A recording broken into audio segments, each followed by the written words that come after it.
saya bagaimana sekarang, gitu kan?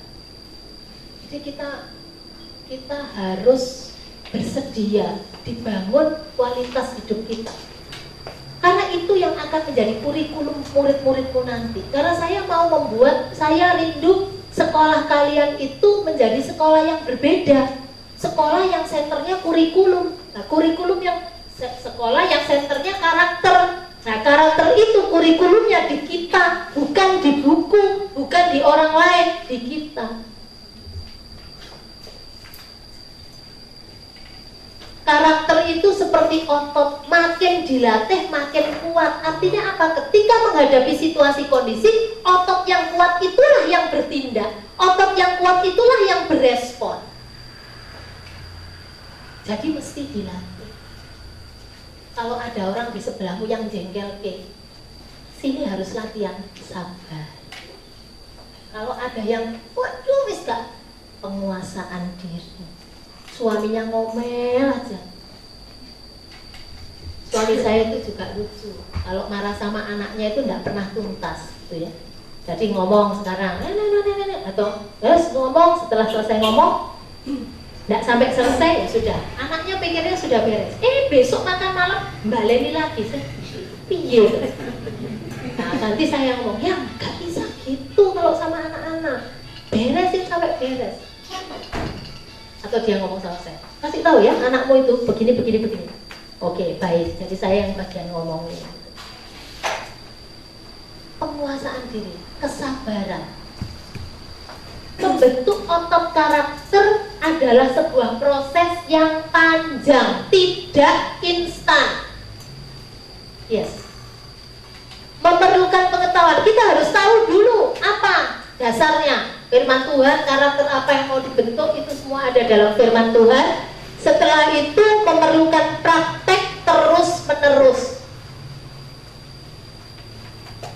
Kemarin saya di WhatsApp grup pengurus yayasan, dia bilang, Bu Dani selamat melayani, memberkat, selamat melayani, menginspirasi di sana menjadi berkat, jangan lupa makan. Kenapa? Teman-teman tahu bahwa saya tidak bisa makan dengan gampang. Sekarang saya sedang melatih diri saya untuk selalu shalom dengan makanan. Dan kemarin Tuhan melatih saya.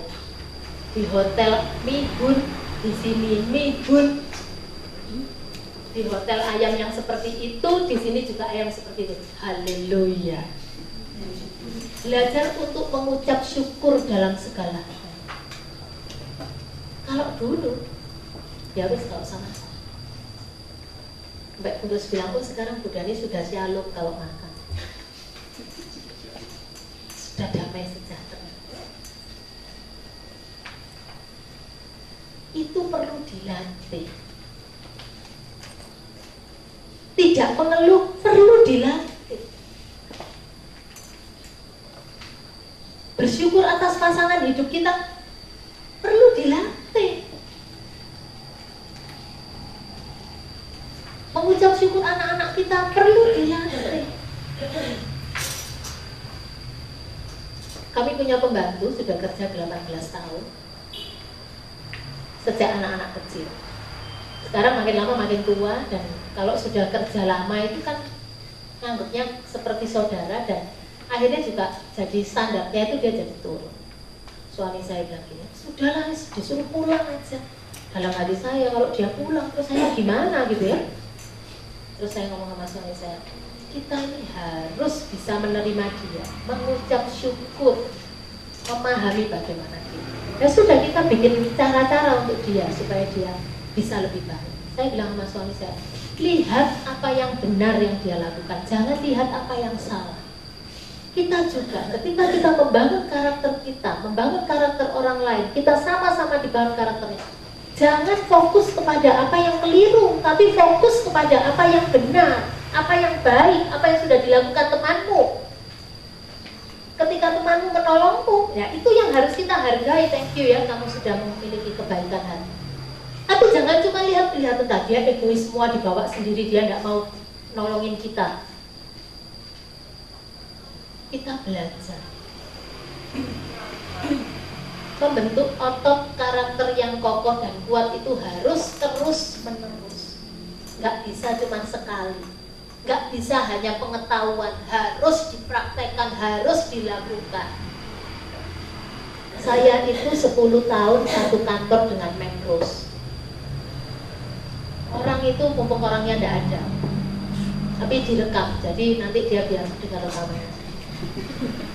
Burus itu sabarnya tingkat dewa karena temperamennya dia flekmatik. Itu ada geludung gitu, dor apa? Apa mbak? Oh itu, oh iya.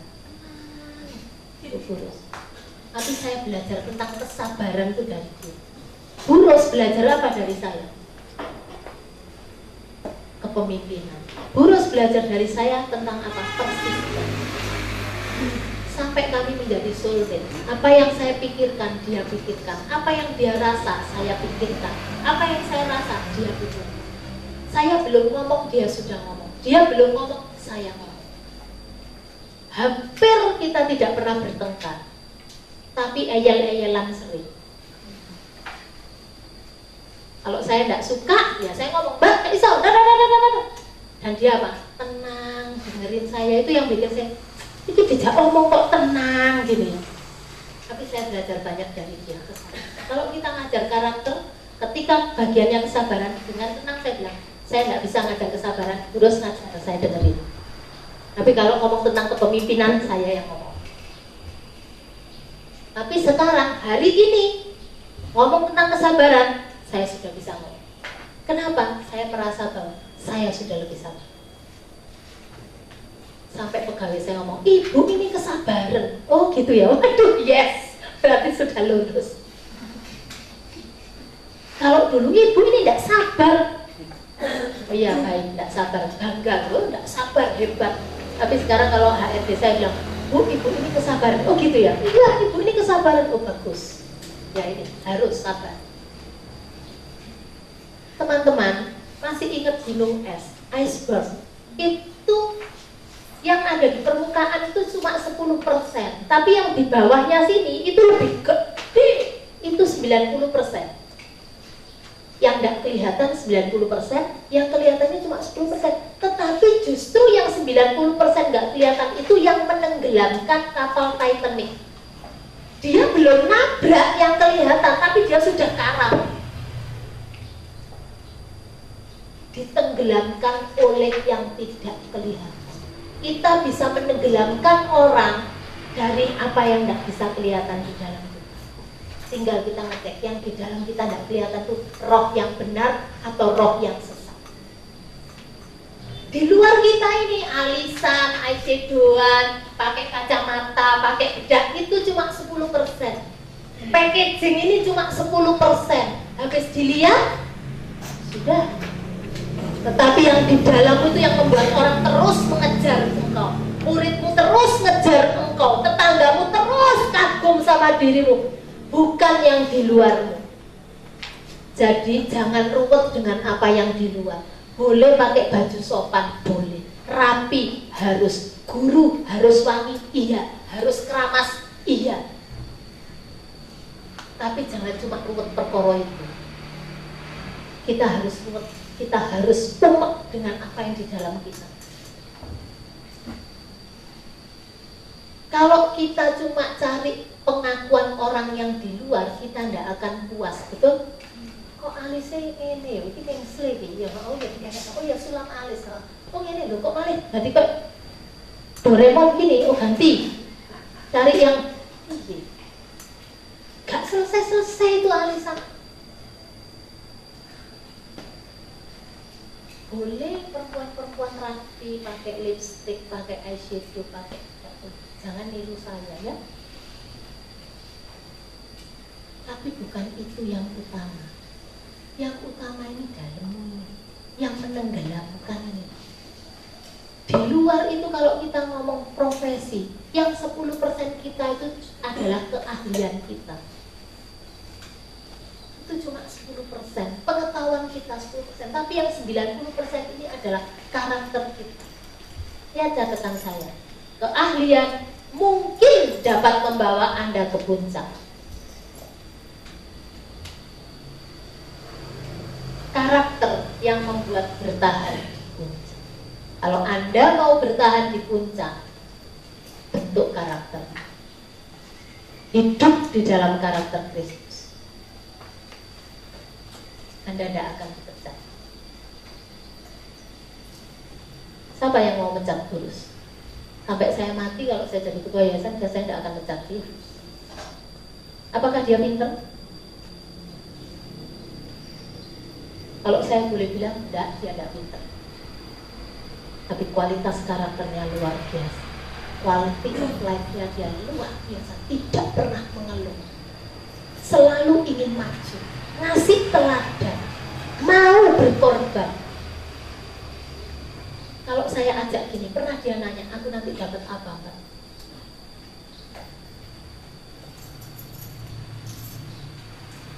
Saya pernah ajak dia ke pulau-pulau, saya bilang, ini kita nggak dibayar, jadi saya nggak bisa ngasih kalian apa. Saya bisa ngajar saja sudah bersuka cita, kata. Kualitas karakter itu yang menjaga kita. Anda sekarang mau naik sampai ke puncak apa? Boleh berusaha dengan skillmu, dengan akademismu yang tinggi itu. Tapi siapa yang mau menjamin Anda sampai di puncak? Kalau Anda cuma dengan skill akademismu itu dan tidak kau bangun karaktermu, hanya hidup dengan temperamen, tak jamin gak lama Anda turun.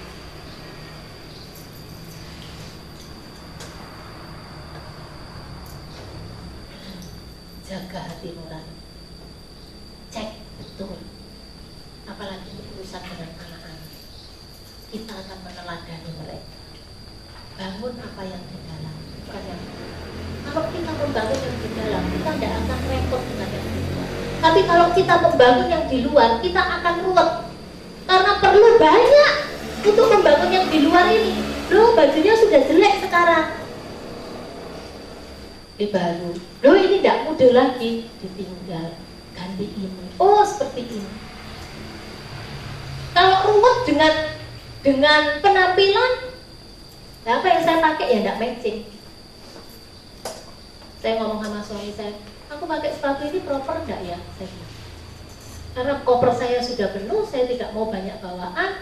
Saya harus ngajar, kalau harus ngajar proper, saya tahu harus pakai sepatu yang macam apa, kayak Memrus itu. Suami saya bilang apa? Kamu ini mau bagi hidup apa mau bagi fashion? Oh iya, bagi hidup. Ya udah. Kalau kamu merasa percaya diri, semua akan proper. Orang loh tidak lihat penampilan, orang akan lihat roh yang kamu tularkan. Oh ya, baik. Tadi saya melewes pergi dengan suatu kayak saya. Karena kalau kita rumput dengan yang di luar, kita akan butuh banyak. Baju merah, sepatu merah, sepatu merah. Baju merah, tas merah, sepatu merah. Baju kuning, sepatu kuning, tas. Itu saya tahu sama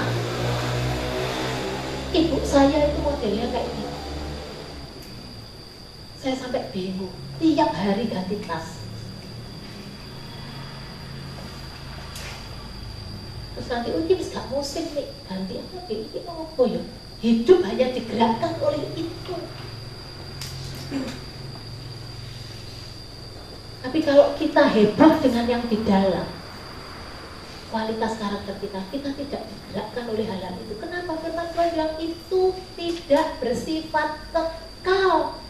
Itu kita ini harus bekerja untuk sesuatu yang kekal.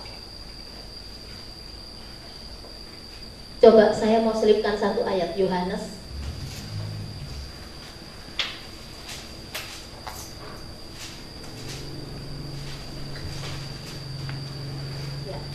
Yohanes yang ke-6 ayat 27. Ini nggak ada di slide saya, tapi saya merasa Roh Kudus ngomong ini untuk kita pelajari sama-sama. Yohanes 6 ayat yang ke-27 bilang apa? Yuk kita baca sama-sama. 2, 3. Stop. Bekerjalah bukan untuk makanan yang akan dapat binasa. Seringkali kita hanya bekerja cuma pikir itu, makanan yang bisa binasa. Tapi Tuhan bilang apa selanjutnya? Melainkan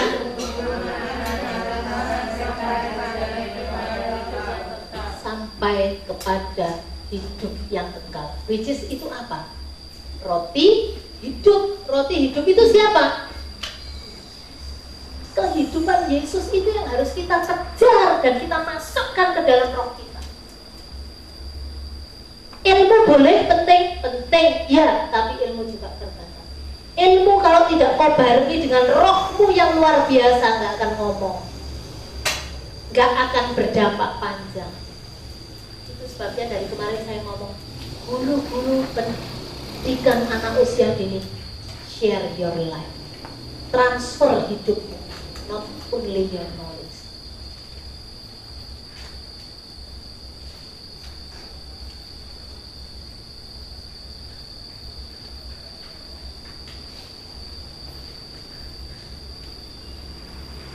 Jadi akhirnya kita bisa sepakat. Saya sampai jam berapa, Mr. Wismo? 10.15 ya? Oke, baik. Masih ada 10.15. Jadi akhirnya kalau kita sudah memahami pasal kita bahwa oke, guru sebagai kurikulum yang hidup itu harus punya kualitas karakter, betul? Itu untuk dilihat, untuk dijalani oleh anak-anak itu mereka jalani hidup kita, paham? Artinya itu, kurikulum yang hidup itu artinya itu kita anak-anak itu jalani kurikulum di sekolah itu di atas hidup kita. Mereka ngelihat kita, ini loh yang harus aku pelajari, ini loh mata pelajarannya. Kalau lihat Putri, ini loh mata pelajarannya. Lihat Pak Ferry, ini loh bidang studinya. Lihat Pak Dito, ini loh mata kuliahnya. Paham ya? Sampai di sini tuh ambil, tangkap pesannya itu. Nah, jadi yang harus kita paksakan di sekolah kita adalah pendidikan karakter. Ngomong sama kiri kanannya, pendidikan karakter. Presiden Jokowi bilang apa? Revolusi mental. Revolusi mental itu tidak bisa entwedri cedong, simsalabim blum, tidak bisa. Build seperti otot dilatih. Harus dari apa namanya, hilir sampai hulu atau hulu sampai hilir, whatever lah, pokoknya dari ujung sini sampai ujung sana ya. Kemarin saya sudah bilang bahwa saya ngomongnya di sini atau di pelatihan yang lain. Saya sering kali karena banyak ngelatih rasanya kok sudah ngomong ternyata di tempat lain gitu ya. Jadi perlu disyaratkan, karakter itu perlu disyaratkan. Contohnya, buang sampah di tempat sampah, itu syarat. Pelatihan pakai sepatu, itu syarat. Misalnya seperti begitu. Datang tepat waktu, itu syarat. Tujuannya apa? Membangun karakter. Karakter apa? Ketertiban, disiplin. Kalau tidak kita syaratkan, anak-anak juga nggak akan lakukan itu. Jadi ketika di sekolah, kita juga bikin rules yang kita syaratkan untuk membangun karakter mereka. Jadi dikatakan di situ adalah usaha yang aktif untuk membentuk apa teman-teman? Habit. Habit itu kebiasaan. Contohnya, makan permen, ada tong sampah, sudah dikantongi. Saya hari apa itu ke Indomaret. Saya sebetulnya tidak ingin turun. Saya di mobil. Ada mobil di sebelah saya masuk, kacanya dibuka, anak muda badannya gede. Dia minum, terus makan. Apa yang dia lakukan teman-teman? Itu tas kresek, sisanya makanannya dia dengan tenangnya dia buang di sebelah saya. Pluk. Ini guru karakter. Jadi langsung hati ini bergejolak. Keluar ngomong gegeran. Betul? Betul apa enggak? Lu sok ya ibu tua, ngesok. Tapi Tuhan, ini kebenaran. Aduh, saya mikir gini, Tuhan apa ini? Apa? Saya kalau diam berarti saya tidak melakukan kebenaran. Tapi saya kalau keluar katanya ngesok. Loh, susah kan? Saya diam, saya mikir, nggak lama, dia buang lagi tisu-tisu keluar. Saya semakin lihat, ucus. Waduh. Saya keluar, saya sudah nafas panjang, saya atur wajah saya ini supaya tetap damai sejahtera. Shalom. Jadi saya keluar. Nah saya ini tidak ada kepentingan ke Indomaret karena suami saya pergi ke Alfamaret untuk ambil duit, jadi cuma parkirnya di situ. Jadi saya tuh mikir apa yang harus aku lakukan. Jadi saya keluar, saya tutup pintu mobil saya.